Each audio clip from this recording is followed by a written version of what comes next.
عید قدیر، اینی که در بعضی از تعبیرات گفته شده است که عید الله الاکبر از همه اعیاد بالاتر است، علت این و وجه این چیست؟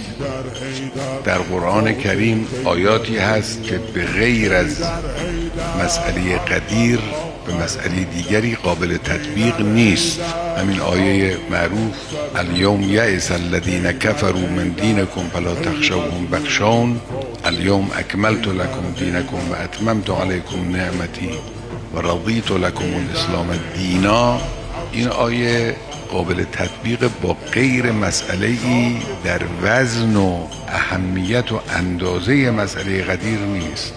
فقط یک چنین مسئله است که میتوانه تعبیر الیوم یئس الذین کفروا من دینکم دربارش بیاد.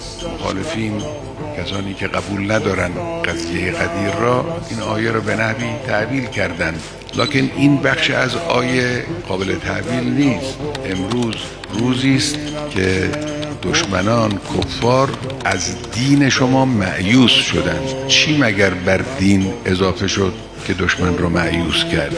این تعبیر درباره نماز نیامده است، درباره زکات نیامده است، درباره جهاد نیامده است، درباره هیچ یک از احکام فرعی الهی نیامده است.